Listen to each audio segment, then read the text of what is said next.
As a regular YouTuber, I just wanted to see if I can take on the super PAC of lawyers, the media, and the lobbies all together. This is every argument they have made for the criminalization of marital grape. And for every argument that I don't debunk, I will donate $500 to anybody who calls it out in the comments. Starting with the online activist, 2.3 million views. Post a video of Blake Lively getting forced. Says marital grape is real. Forced sex is grape. Hey lady, let me tell you what's real. Are these ad clips from the same actress who promotes her products like this? Because at Betty Buzz, we don't test on animals. We test on men.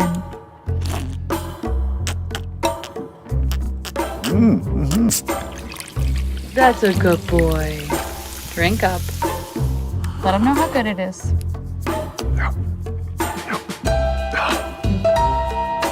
Betty Buzz.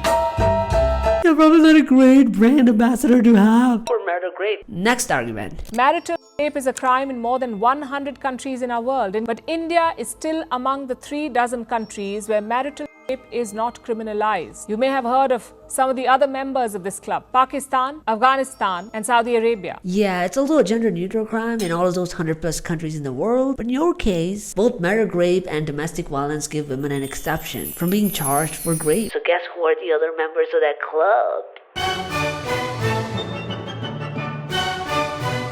Next argument. It has the potential to be misused. I agree with that because we've seen the dowry law being misused. But that cannot be an argument for not bringing in a law which will protect women within a marriage. Correct. And that cannot be an argument to not bring in a law that charges the same women for the same crime in the marriages. So why are we not making these laws gender neutral? Well, that's because if gender neutral laws are enacted in India, it would bring forth a lot of counter cases against women. Said who? The leading advocate for the petitioner, Holland Gonzalez, who wants to criminalize marital rape. If a Thakur man raped a Dalit woman, he would be advised by his lawyer to file an FIR against Dalit woman. Said who? Another leading advocate for the petitioner, Karuna Nandi, who wants to criminalize marital rape. The section will allow men to file false cases of penetrative sexual assault against women. Said who? All India Democratic Women's Association. The petitioner itself that wants to criminalize marital rape. So whose side are you on, lady? Every single law is misused to a degree. Just because it's misused doesn't mean that it shouldn't be there. Look, in any provision of criminal law or any provision of law, there will be use and there will be misuse. But that cannot be an argument for not bringing in a law. But that cannot be an argument. You just hold on one second, guys. So now that I've lost a few brain cells from that smacking to my head, wait a second. Nope, I can still think this through. You care about false cases? Then don't criminalize marital rape. You don't care about false cases? Then You charge women with grape. next argument. Rape.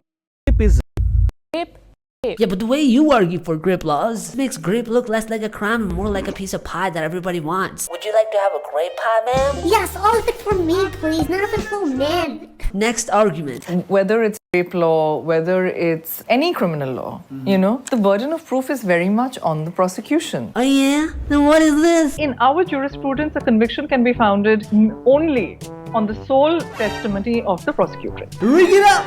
Right? But without any corroboration. That the testimony of a victim or a victim of other sexual assault is given as much credence as any other, right? Which means that if it is consistent, if it is of sterling quality, if it withstands the kind of cross-examination that you sometimes do here on Hot Talk, and if it withstands judicial scrutiny, then it is sufficient to convict. Next argument. We have to address the misuse, right? Yeah, we're addressing the misuse. Like this. Court fines women rupees 1,000 for filing a fake rape case. Please too. The men have already spent more than a year in jail. Gives 500 rupees to each man. Oh, that's enough, Karuna. We might as well charge 1,000 to a rapist and let him go. Get out of here, bro.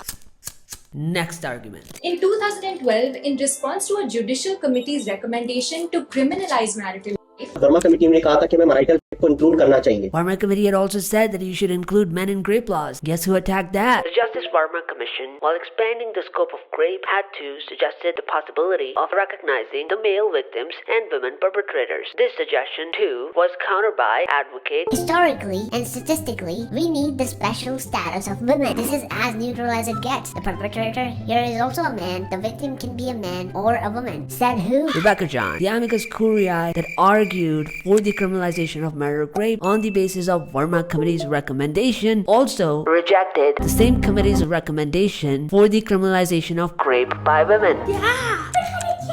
The recommendation! Justice Verma's committee! Next argument. India continues to uphold a man's right to his wife. India also continues to uphold all women's right to grape all men. Yikes. It's about fighting against this notion of marital sanctity that is based on the subjugation of women. Exactly. Fighting against the criminalization of marital grape is fighting against this notion of one-sided laws that are based on subjugation of men. But if it's not rape, which is what the exception number 2 says, then it's not recognized. You can't say that your husband you. If somebody, however violent it is. Exception for husbands means that if a husband anally rapes his wife, then that is something that is can't be called rape. If a woman grapes a man, that also cannot be called grape. You also can't say that a woman graped you no matter how violent it is. And guess who advocated for that? The super PAC representing your co-petitioner, Indira Jaising's Lawyers Collective. In 2013, activists joined chorus against gender-neutral grape laws. Among the long list of women's organizations, there is Indira Jaising's Lawyers Collective. Lawyers Collective is also the super PAC that drafted the domestic violence legislation and excommunicated men from domestic violence law. Guess who else advocated for exception? You dumbass. However, the perpetrator is pretty much always a man. So in such a situation, what was advocated for was a gender-specific perpetrator and a gender-neutral victim. Said who? Karuna Nandi, who wants to criminalize marital grape. So the same super PAC that doesn't want husbands to have an exception in grape wants women to have an exception in both domestic violence and grape. This is like profiling black people as criminals and advocating for Jim Crow laws. Imagine the irony, Karuna. I have heard it said that in situations in which men are harassed, but to cross the border and to say that it can be violence in the form of rape, frankly, I don't believe that happens. Frankly, Indira, we also don't believe marital grape happens. So do you mind backing off? I mean, in my 40 years of practice, I haven't come across any such case. In my 30 years of living, even I have never come across a marital grape case. Because there is no law, there is no case. And who would know that better than you, Indira?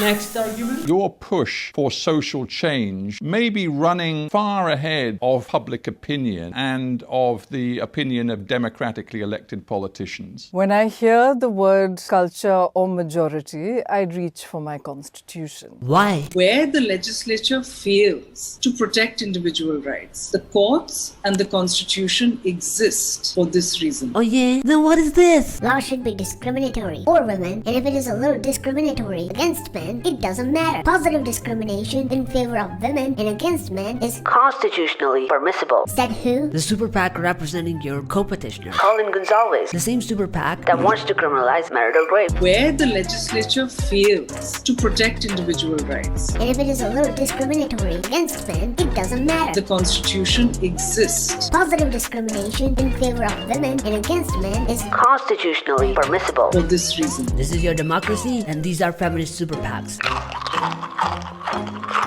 And this is true. Unlike American Constitution, which says all men are to be treated equal, Article 15 of the Indian Constitution says that the state shall not discriminate against any citizen on the basis of religion, race, caste, and sex. But Article 15(3) goes on to contradict itself, saying nothing in this article shall prevent the state from making any special provisions for women and children, but not men. Imagine if the American Constitution said nothing in this article should stop the state from making special provisions for white people and children. Indian Constitution is female supremacist, and this is a section of the Constitution that gets weaponized to make more anti-men laws.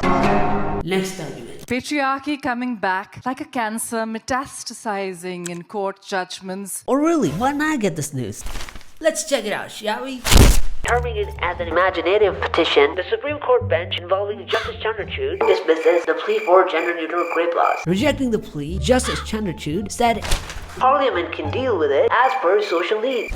So the same judge that dismissed the plea for gender-neutral grape laws because he thinks that Parliament should deal with it as per social needs is entertaining the plea for marital grape law, even though the center has told him multiple times that Parliament should deal with it as per the social needs. But it's still patriarchy. Supreme Court refuses to entertain the PIL for setting up of National Commission for Men.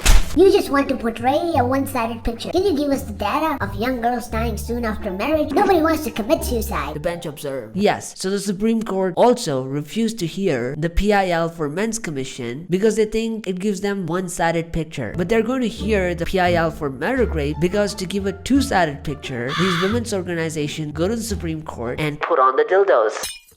Believe in me, yeah, patriarchy. Your Honor, I rest my case. These people asking for marital grape law are sexist and hypocrite, and so are you, Your Honor. I'm not committing, but I may be releasing part 2 in a week, exposing the Supreme Court judges for corruption in this case. If you want to see that, I don't know, just click the like button, click subscribe, turn on the notification. You know what to do. If you want to see how globalists cover up the grape of men, click here. If you want to see more hypocrisy by women, click here.